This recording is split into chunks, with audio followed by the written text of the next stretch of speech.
Can a person beat depression by just eating fish? Welcome to the Overcome Depression podcast. The tools you learn here can make depression a part of your past, allow healing regardless of your present circumstances, and offer hope for your future. I am your host, Jennifer Sterling Campbell.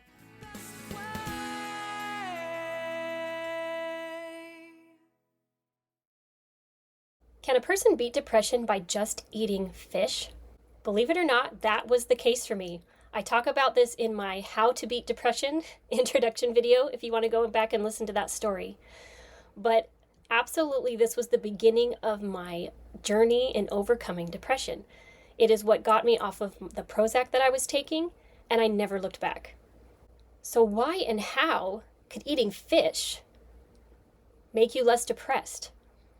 Interestingly enough, Dr. Amen, at least I believe it was him, said that 93% of Americans are deficient in omega-3 fatty acids. That is huge when you consider how many people in this country in particular struggle with depression. I've seen studies that suggest it's anywhere from 20% to 80%. I don't know what the real number is. The reason I'm mentioning this very early on in the program is because eating fish takes time to get in your system to make a difference, basically 3 months. And I did read an article about this years ago that confirmed my experience, but I wasn't able to find it. But through my experience and the experience of others, it does seem to take 3 months of consistently eating fish 3 days a week to start having an effect on your systems and your brain. And it has a calming effect. It tends to make people just feel more able to think, more relaxed. People have traditionally taken fish oil to help their brain, to help them think better. Parents give fish oil to their kids for this reason. I took fish oil in an effort to overcome depression years ago because I heard it was good for you and that it might help with depression. It didn't do a thing for me, but I think it's because I didn't take enough and because I didn't take it long enough. Some people don't like fish. It's very hard to get someone who hates fish to eat fish. If that is you, I would highly recommend getting a fish oil supplement, if you're not opposed to the economical, or if you're not vegan, some vegans might be opposed to this as well. There are vegan omega-3 supplements out there.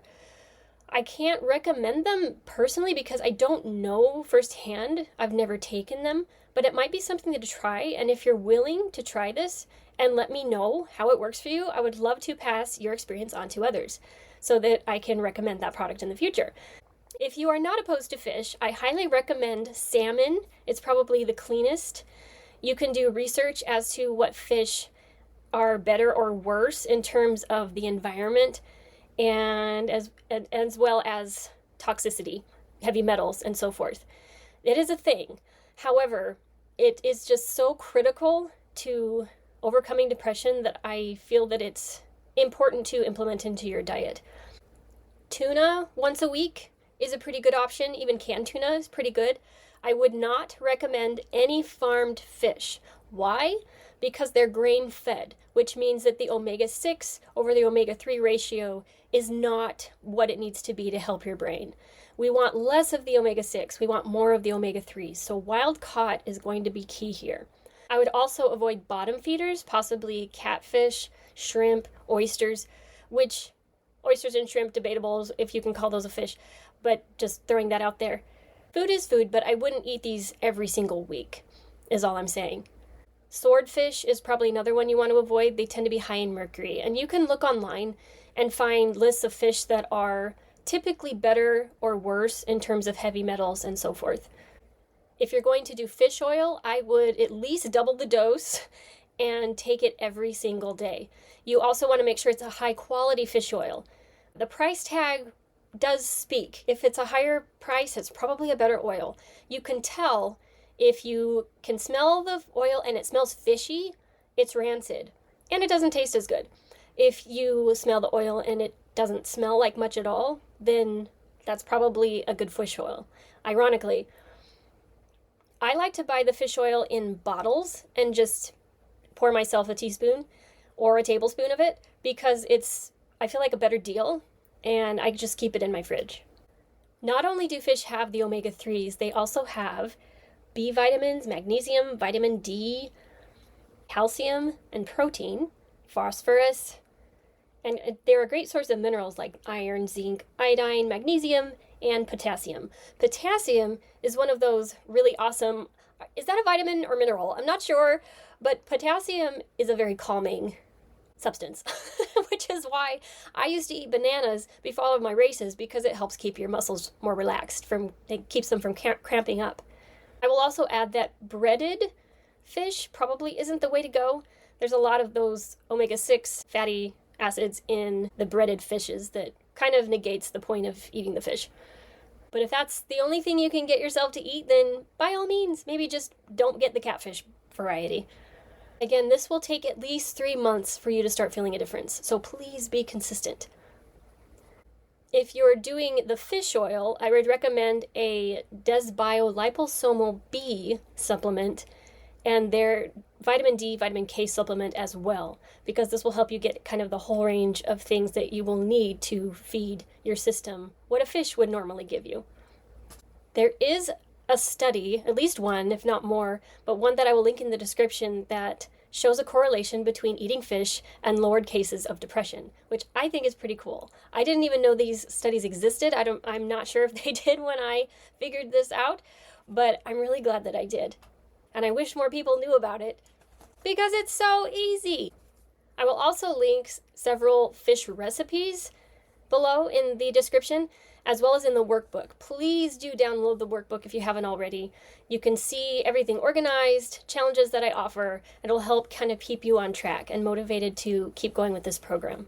And something I want to say is that, honestly, I don't eat fish 3 days a week anymore. However, when I first started feeling a difference from eating fish 3 days a week, I had to be massively religious about it because I was eating the standard American diet, which is pretty awful, and most people are on that diet. I would venture to say if you're depressed, you're probably eating this way. Not 100%, but it's amazing that even eating as poorly as I did back then, the fish alone was able to give my brain and my body what it needed to no longer need Prozac anymore. That's pretty incredible. So that's why I encourage people to start here and then progressively lose other things and replace them with others in their diet that will further help them to feel better and to thrive. The reason I don't necessarily need fish 3 days a week anymore is because I feel like I'm getting a lot more healthy fats in my diet and other nutrients in my diet that I wasn't necessarily getting before. Because everything I put in my mouth, I pretty much look at and say, is this going to provide me with nutritional value? And if it doesn't, then I try to stay away from it. I want to pretty much put everything into my body and treat it like I'm supplementing. like I could put my meal in a little pill and say, is that a pill I want to supplement with? Shortly after learning that fish was what could get me off of the medication I was taking, I was so excited. And so I started learning everything I could about how I could further heal and how I could feel better and how I could heal these other ailments I had and just everything. I wanted to know everything. And so as I learned, I came across some information about sugar, which is another really big one. I was talking to a friend the other day. She grew up in Mexico, and she said that as a child, she doesn't think she had sugar at all until she was probably 9 years old. And her dad would bring her like one candy from the market down the street. They rarely have sugar in some of these third world countries, and they have different issues. And I'm not saying Mexico's a third world country, but I'm just saying that people who aren't necessarily living our lifestyle that we do in America aren't exposed to sugar as children like our kids are here. My son is 2, and I'm working very, very, very hard to keep him away from sugar in all forms unless it's raw honey or fruit and possibly stevia. But I hope that by giving him that foundation, that if I can keep it away from him up till he's 5 years old is my goal, that his system won't even crave it or want it. That's my hope. We'll see. It's an experiment in progress.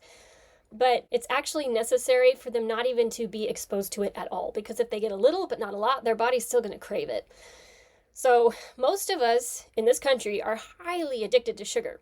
I realized this when I was reading about it, but also when I got pretty sick. My body was really struggling. I was tired all the time, chronic fatigue, didn't feel good, and then I started getting yeast infections.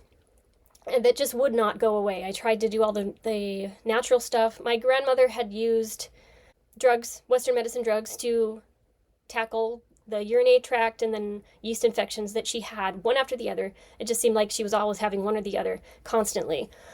And she really, really struggled. And I knew this about her. So when I was struggling, I knew that I didn't want to go to Western medicine to fix this particular problem, because for me, I knew what had happened to my grandmother and that nothing had changed. And genetically, I would probably end up like her if I went and did antibiotics. So I tried natural remedies and nothing was working. It wouldn't go away. And I started doing more research and realized that I was going to have to do a very comprehensive cleanse that could take months or even a year to heal my body. And when I learned what I was going to have to do, I cried, because I didn't even know it yet. I had a general idea of what it was going to take. But when I gave up sugar and did a very restrictive diet that was designed to starve the yeast of sugar, any sugar whatsoever, I felt like I was dying, because the yeast in your body are dying and they've been with you a really long time. They're a living thing and you feel like I felt like I was dying. It was crazy.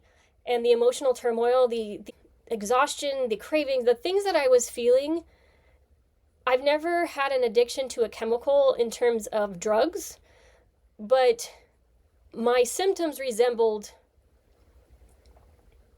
withdrawal symptoms, as if I was coming off of a drug.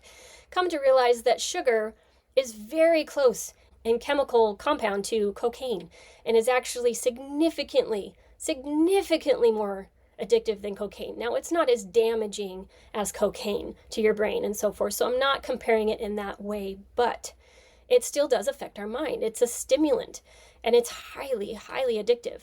When I went off sugar cold turkey, it's probably one of the hardest things I've ever done. I have a list of about 3 or 4 of the hardest things I've ever done, but this one really took a toll. And I was asking myself, because I have very strong will, if this is this hard for me, how could anyone else do this who doesn't have a strong will? Because willpower runs out eventually.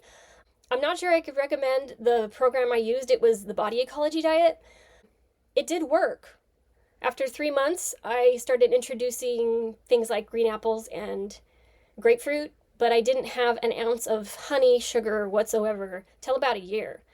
And my face cleared up. I had cleaner, better skin. I was more vibrant. I had energy, and all of my allergies were gone. It was incredible. Again, really difficult to do. But after I went through that process, I did not want the things I wanted before. I didn't want sugar anymore. I would look at something that I wanted before, like a piece of cake, and my body would immediately start feeling tired, like, I'm kind of sick, like bloated, and I'd be like, I don't want that. And I actually would crave things that I didn't want before, like plain yogurt, sauerkraut, green smoothies. I thought those were disgusting, and suddenly my body wanted them. So what I'm trying to say, you don't have to do it crash burn style like I did, but as you go through this program and you slowly start implementing some of these things, you will find that you're not having to withdraw or force yourself not to eat certain things or do certain things that you want, because you're going to get to the point where you don't want them, because you're going to be a different person. And that's just the truth. So I want you to hang on to that hope that doesn't have to be hard and horrific. It was a little hard and horrific for me, but I was learning. I had very little direction at the time, and I was doing the best that I could with the information that I had. I hope that this program will help you a little slowly and steadily get to that point, and a little more gracefully.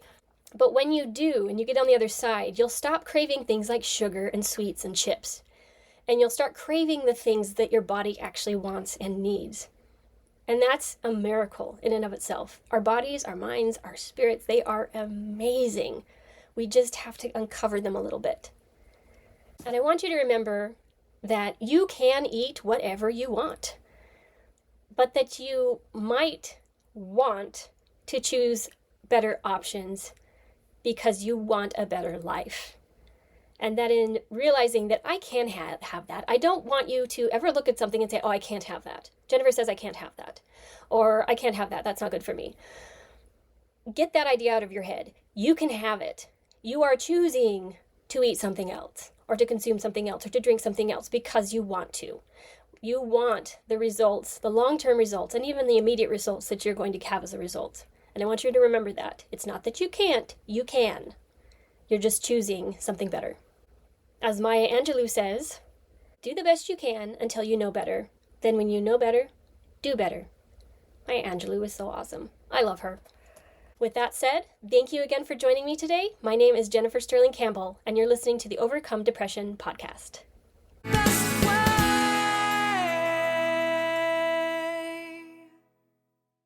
If you are new to this podcast, please go watch all of the hashtag introduction videos first, and then consider downloading the Overcome Depression workbook. Links in the description. The content in this podcast is based on my own personal beliefs, is for informational purposes only, and is not intended to substitute for medical advice, diagnoses, or treatment. Please refer to the full legal disclaimer in the description.